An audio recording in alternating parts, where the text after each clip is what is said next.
Thank you very much. Thank you. Thank you, Ohio. Thank you, Cleveland. Thank you. Thank you so much. Thank you very much, everybody. Everybody, please have a seat. Have a seat. We've got some business to do today. Thank you very much. I love you back. Thank you. Before I get started, I want to just acknowledge some outstanding public servants who are here. First of all, somebody who I believe is one of the finest governors in this country, Ted Strickland, is here.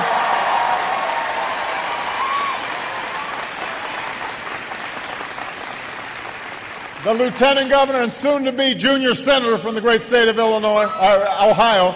I was thinking about my own. Lee Fisher is here.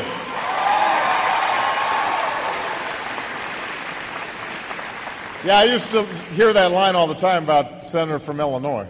That would be me. Outstanding mayor of Cleveland, Frank Jackson, is here.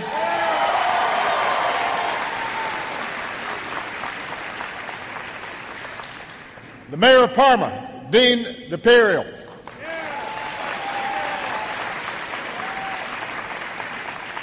Somebody who's fighting for working families each and every day, Senator Sherrod Brown, is here.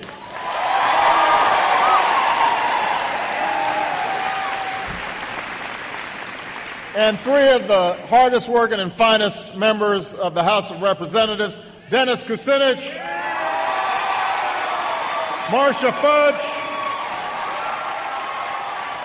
and John Bocheri.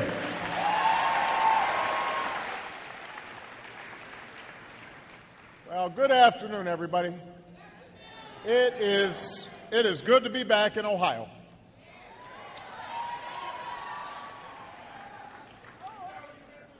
You know, in the fall of 2008, one of the last rallies of my presidential campaign was right here in the Cleveland area. It was a hopeful time, just 2 days before the election. And we knew that if we pulled it off, we'd finally have the chance to tackle some big and difficult challenges that had been facing this country for a very long time. We also hoped for a chance to get beyond some of the old political divides between Democrats and Republicans, red states and blue states, that had prevented us from making progress. Because although we are proud to be Democrats, we are prouder to be Americans. And we believe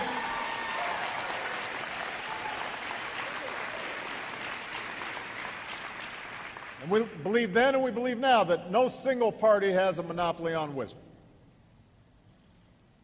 Now, that's not to say that the election didn't expose deep differences between the parties.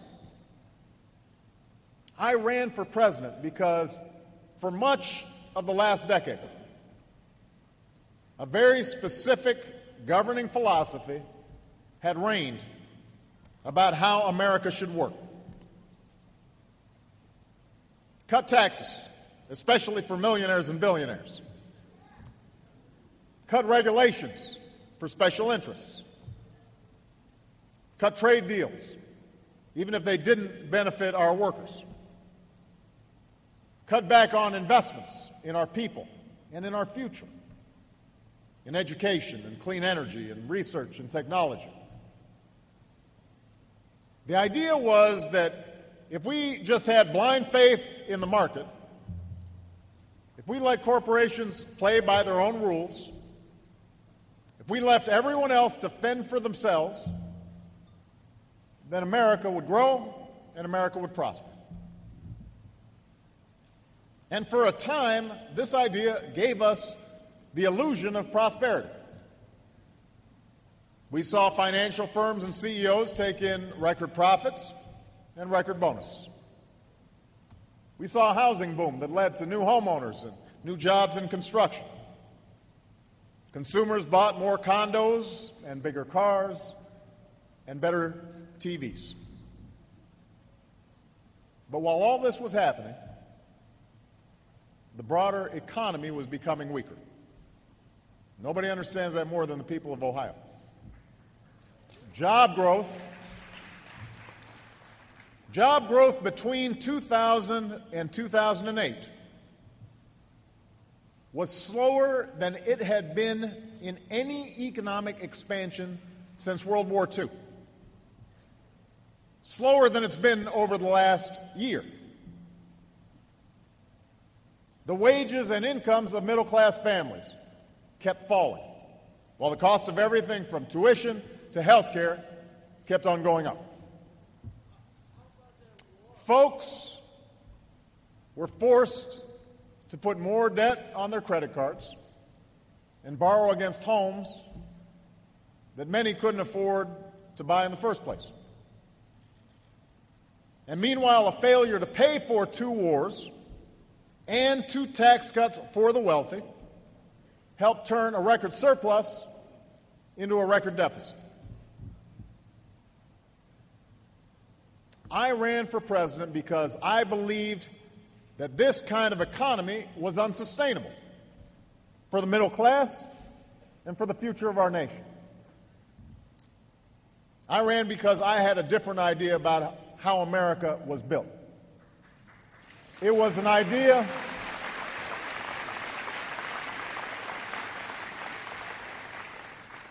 rooted in my own family's story. You see, Michelle and I are where we are today because even though our families didn't have much, they worked tirelessly, without complaint, so that we might have a better life. My grandfather marched off to Europe in World War II, while my grandmother worked in factories on the home front.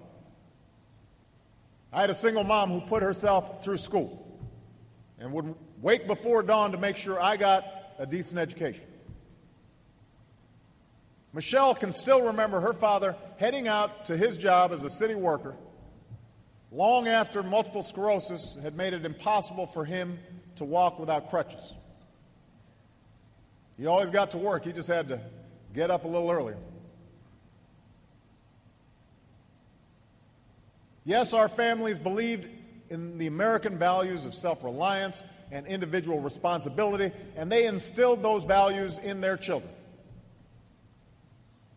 But they also believed in a country that rewards responsibility, a country that rewards hard work, a country built on the promise of opportunity and upward mobility. They believed in an America that gave my grandfather the chance to go to college because of the GI Bill. An America that gave my grandparents the chance to buy a home because of the Federal Housing Authority. An America that gave their children and grandchildren the chance to fulfill our dreams thanks to college loans and college scholarships. It was an America where you didn't buy things you couldn't afford, where we didn't just think about today, we thought about tomorrow. An America that took pride in the goods that we made, not just the things we consumed. An America where a rising tide really did lift all boats, from the company CEO to the guy on the assembly line. That's the America I believe in. That's the America I believe in.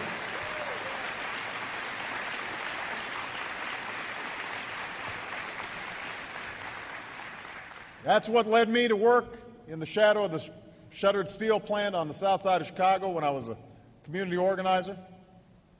It's what led me to fight for factory workers at manufacturing plants that were closing across Illinois when I was senator. It's what led me to run for president. Because I don't believe we can have a strong and growing economy without a strong and growing middle class.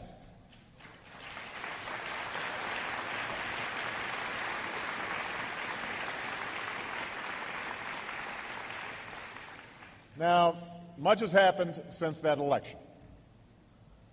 The flawed policies and economic weaknesses of the previous decade culminated in a financial crisis and the worst recession of our lifetimes.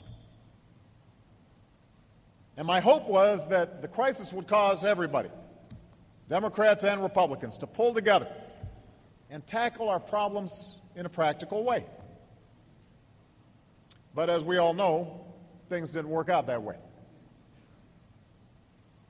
Some Republican leaders figured it was smart politics to sit on the sidelines and let Democrats solve the mess. Others believed on principle that government shouldn't meddle in the markets, even when the markets are broken.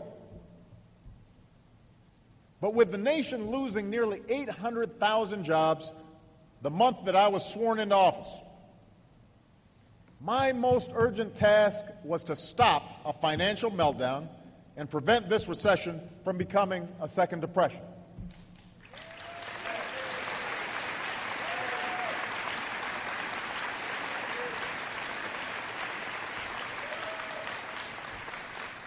In Ohio, we have done that.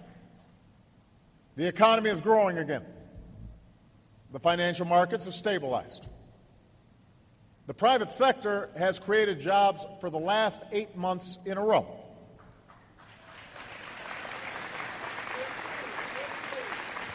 And there are roughly 3 million Americans who are working today because of the economic plan we put into place. But the truth is, progress has been painfully slow. Millions of jobs were lost before our policies even had a chance to take effect. We lost 4 million jobs in the 6 months before I took office. It was a hole so deep that even though we've added jobs again, millions of Americans remain unemployed. Hundreds of thousands of families have lost their homes. Millions more can barely pay the bills or make the mortgage. The middle class is still treading water. And those aspiring to reach the middle class are doing everything they can to keep from drowning. And meanwhile, some of the very steps that were necessary to save the economy, like temporarily supporting the banks and the auto industry,